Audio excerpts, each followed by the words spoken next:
If you are a logical, smart, analytical man, you may not realize it, but your logic is actually hurting the relationship, causing your wife or girlfriend to treat you with less love, be less kind, and be more disappointed and resentful towards you.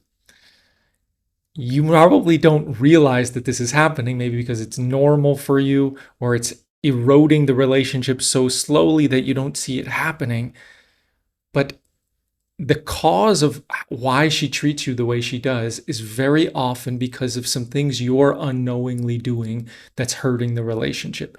You might think you're the logical, rational one, but your logic has some bunch of hidden fallacies that's creating problems for both of you. My name is Noah Elkreef, and I'm the author of a #1 best-selling counseling book, and I've been helping smart analytical men through my one-on-one coaching practice since 2010. And I'm really looking forward to explain to you 3 ways your logic is sabotaging your relationship, because these issues are very hidden and it hurts us unknowingly. And I want to help you because I've been in this situation. So the first issue is perceiving emotions to be illogical. Now, it might seem obvious that your wife or girlfriend's emotions are illogical.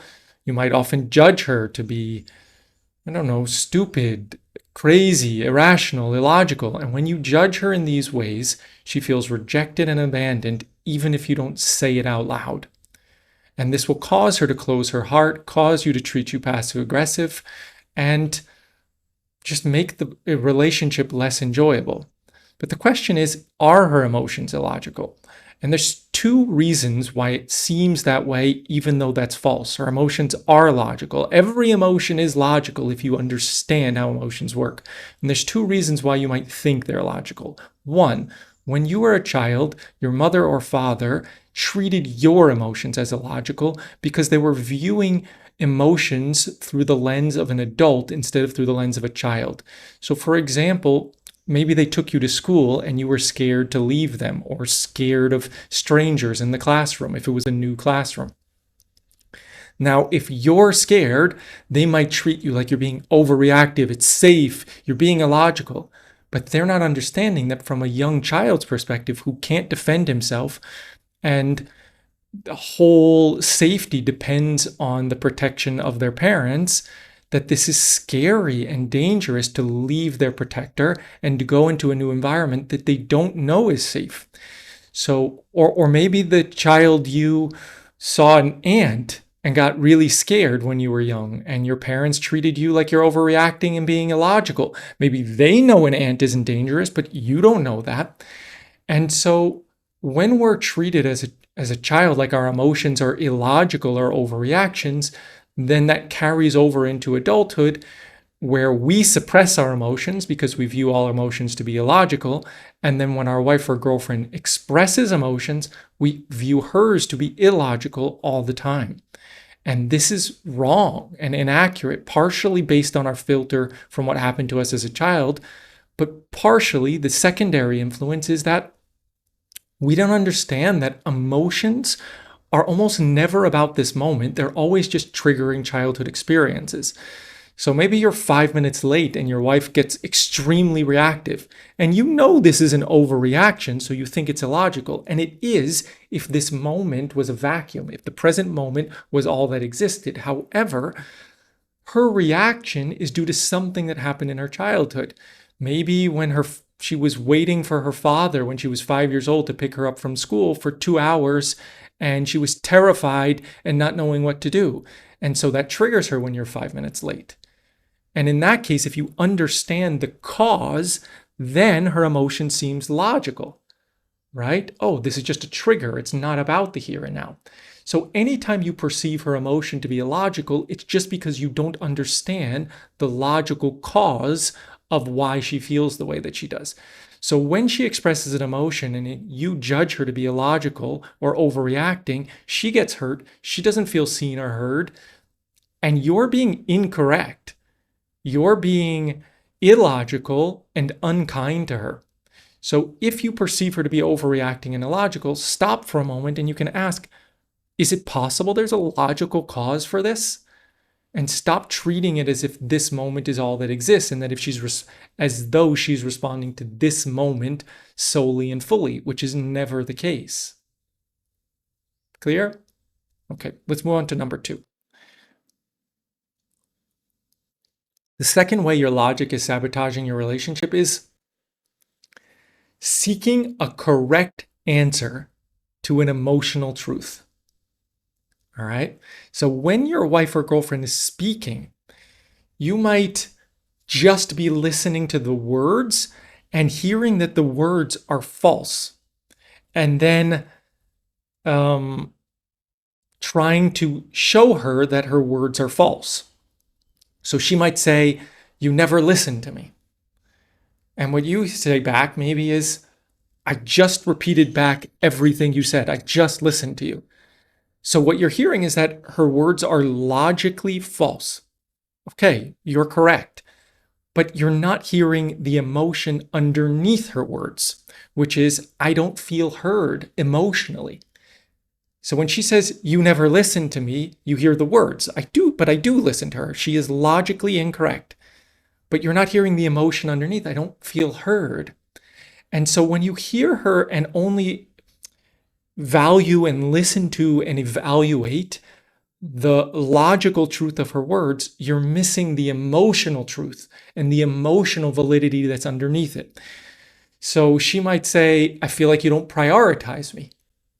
And you might respond with, "I spent all weekend with you. What are you talking about?"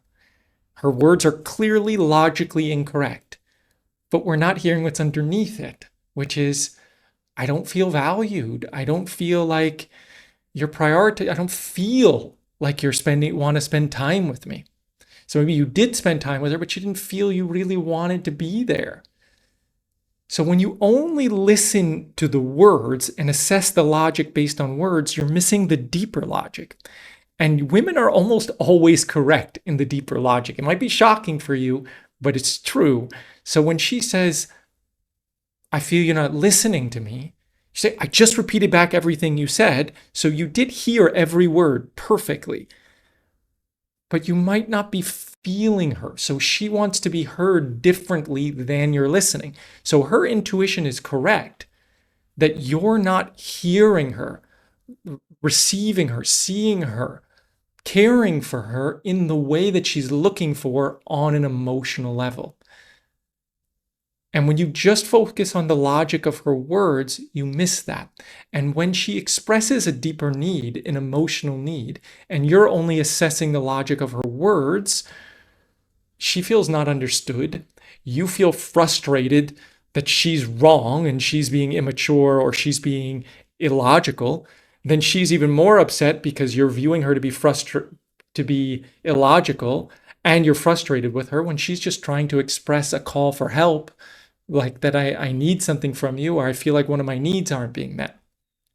And this causes a lot of problems in relationship. This makes you feel distant, makes her treat you worse, it makes you annoyed by her, and that gets in the way of laughter and love and ease and a light, loving sexual relationship. Okay, the third issue is thinking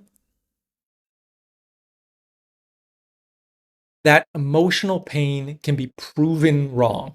This is so common for logical, analytical men. We hear a woman share an emotion and we try to prove them wrong. So when a woman shares emotions, if we perceive emotions to be overreactions, illogical, stupid, bad, a problem that needs to be fixed, then we're going to try to solve it instead of hear her. And when we try to solve it, one of the common ways we do it is by assessing the logical words or illogical words and try to point out how they're illogical. So, for example, our girlfriend might say, "I don't feel appreciated." And we might express all the ways that she's wrong, right? So when she says, "I don't feel appreciated," what she's saying is, "I feel sad, I feel hurt, I feel abandoned." And we don't want her to feel that way because we think it gets in the way of love. We think it's annoying. We think it means then we're a failure or inadequate. So we try to fix her feeling. And the way we try to fix her feeling is by telling her she's wrong, basically. So we might say, what do you mean I don't appreciate you? I did this for you. I took out the trash. I made dinner. I paid for you. I took us there. Planned the whole trip. I took care of the kids. So basically, we're trying to fix her emotion by telling her she's wrong in every way. You understand why that probably isn't going to go down very well? And so when we just focus on the words she's speaking and the illogical, incorrect, falseness of her words, then we try to change her mental belief to make her feel better when that's not addressing the actual emotional issue. When she says, I don't feel appreciated, what she's saying is, I don't feel it. Maybe her mind also knows all the things you did, but she doesn't feel appreciated. And so if we don't take it personally and we don't make emotions wrong, the way we respond is more like, oh, tell me more about it. Like, how does that feel for you when you don't feel appreciated? Like, what does it feel I'm not doing that would make you feel appreciated? And we can be curious or express to me. Express to me your feeling of abandoned or rejected or lack of appreciation. Explain to me what that feels like.